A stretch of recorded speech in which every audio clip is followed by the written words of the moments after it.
नमस्कार मित्रांनो, टेक्नो अथर्व या युट्यूब चॅनलवर आपलं स्वागत. मित्रांनो, जर आपण संजय गांधी निराधार योजना, श्रावण बाळ वृद्ध पेन्शन योजना किंवा इतर निराधार योजनेचे लाभार्थी असाल तर ही बातमी आपल्यासाठी महत्वाची आहे. कारण अवघ्या अर्ध्या तासात अनुदान लाभार्थ्यांच्या खात्यात जमा झालेलं आहे. तर नेमकी बातमी कुठली आहे आणि आपल्या खात्यावर सुद्धा मागील जे काही 5 ते 6 महिन्याचे पैसे आहेत तर ते पैसे कसे जमा होऊ शकतात, तर याची संपूर्ण माहिती आपण या व्हिडिओमध्ये बघणार आहोत. त्यामुळे हा व्हिडिओ आपल्यासाठी अतिशय महत्वाचा आहे. तो पूर्ण बघा, तरच आपल्याला कळेल की नेमके अर्ध्या तासात हे पैसे कुठे जमा झाले. तर मित्रांनो, व्हिडिओला सुरू करण्यापूर्वी नेहमीप्रमाणे एक विनंती करेल, जर आपण या चॅनलवर नवीन असाल तर चॅनलला सबस्क्राईब करा, व्हिडिओला लाईक करा आणि हा व्हिडिओ जास्तीत जास्त लाभार्थ्यांपर्यंत शेअर करा. तर वेळ न घालवता व्हिडिओ सुरू करूया आणि बघूया ती माहिती. तर बघा मित्रांनो, बातमी अहिल्यानगर येथून आहे. संजय गांधी निराधार योजनेचे अनुदान डीबीटीच्या तांत्रिक अडचणीमुळे गेल्या 4 महिन्यापासून लाभार्थी वंचित होते. त्यामुळे त्यांच्या उपजीविकेचा व आरोग्याचा प्रश्न निर्माण झाला होता. अहिल्यानगर अगोदरचा जो काही उस्मानाबाद जिल्हा आहे तर त्याचं नाव बदलून अहिल्यानगर झालेलं आहे. आणि बघा, बातमी अहिल्यानगर मधली आहे आणि डीबीटीच्या तांत्रिक अडचणीमुळे जवळपास 4 ते 5 महिन्यापासून लाखो लाभार्थ्यांचं जे काही अनुदान आहे तर ते बंद झालेलं होतं आणि त्यामुळे त्यांच्या उपजीविकेचा आणि आरोग्याचा प्रश्न निर्माण झालेला होता.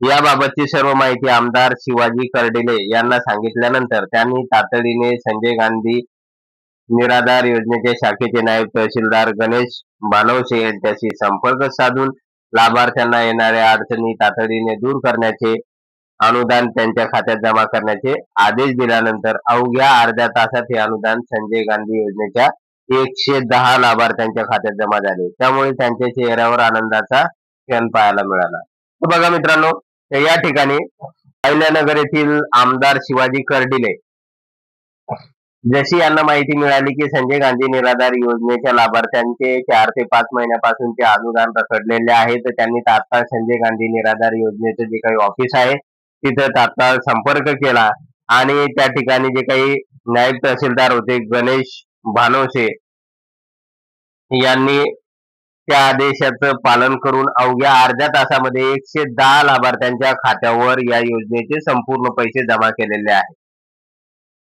तर बघा मित्रांनो, जर एक आमदार आणि एक तहसीलदार यांनी ठरवलं तर तात्काळ हे पैसे लाभार्थ्यांच्या खात्यावर जमा करू शकतात. कारण महाराष्ट्र शासनाने हे पैसे तहसील कार्यालय त्याचबरोबर जिल्हाधिकारी कार्यालयाकडे सुद्धा वर्ग केलेले आहे. आता हे पैसे तुम्हाला कसे मिळू शकतात हे सुद्धा आपण पुढे बघणार आहोत. आमदार शिवाजी कर्डिले यांनी नेहमी सर्वसामान्य जनतेचे प्रश्न सोडवण्यावर भर दिला असल्याचे प्रतिपादन भाजप दिव्यांग विकास आघाडीचे जिल्हाध्यक्ष वसंत शिंदे यांनी केले. नगर तालुका तहसील कार्यालय येथे संजय गांधी निराधार योजनेचे अनुदान लाभार्थ्यांच्या खात्यात जमा करण्याची मागणी नायब तहसीलदार गणेश भानवसे यांच्याकडे केली होती.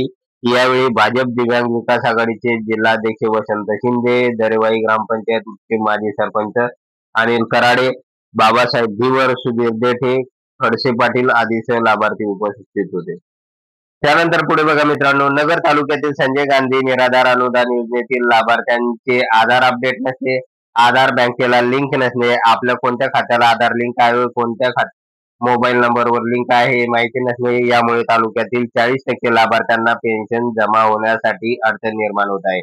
तर मित्रांनो बघा, या ठिकाणी लाभार्थ्यांच्या खात्यावर पैसे जमा होत नसल्याचं महत्वाचे कारण सुद्धा या ठिकाणी सांगितलेलं आहे की अनेक ठिकाणी लाभार्थ्यांचे जे काही आधार कार्ड आहे ते अपडेट नाही, त्यानंतर आधार बँकला लिंक नसणे, त्याचबरोबर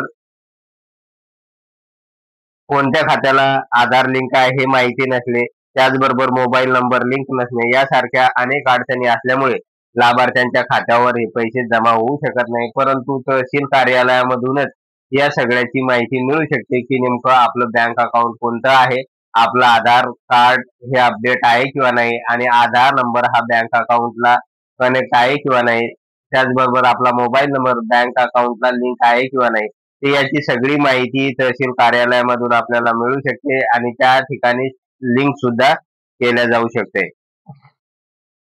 तर मित्रांनो, आता आपल्याला हे पैसे कसे मिळू शकतात, तर यासाठी आपल्याला काय करावं लागेल, स्थानिक आमदारांना आपल्याला भेटावं लागेल आणि त्यांना सुद्धा आपला प्रश्न मांडावा लागेल त्यांच्याकडे की मागील 5 ते 6 महिन्यापासून आमच्या खात्यावर हे पैसे जमा झालेले नाही, त्यानंतर ते सुद्धा या ठिकाणी दखल घेऊ शकतात आणि तहसील कार्यालयातील जे काही कर्मचारी आहेत, त्याचबरोबर तहसीलदार असेल किंवा नायब तहसीलदार असेल, तर त्यांना संपर्क करू शकतात आणि त्यांना अशा प्रकारचे पेन्शन निर्गमित करण्याचे आदेश सुद्धा देऊ शकतात. त्यामुळे एकतर आपल्याला स्थानिक आमदारांना भेटायचं आहे. दुसरी गोष्ट, आपल्याला तहसील कार्यालयामध्ये जायचं आहे आणि नायब तहसीलदार असेल किंवा ज्यांच्याकडे संजय गांधी निराधार योजनेची जबाबदारी आहे, कार्यभाग आहे, त्या नायब तहसीलदारांना जाऊन भेटायचं आहे. तरच आपल्याला मागील 5 ते 6 महिन्याचे जे काही पैसे आहे, तर ते मिळू शकणार आहे. तर मित्रांनो, अशा प्रकारे एक महत्त्वाची अपडेट या योजनेसंदर्भात आलेली होती. जर आपणास हा व्हिडिओ आवडला असेल तर व्हिडिओला लाईक करा, चॅनलला सबस्क्राईब करा आणि हा व्हिडिओ जास्तीत जास्त लाभार्थ्यांपर्यंत शेअर करा. धन्यवाद.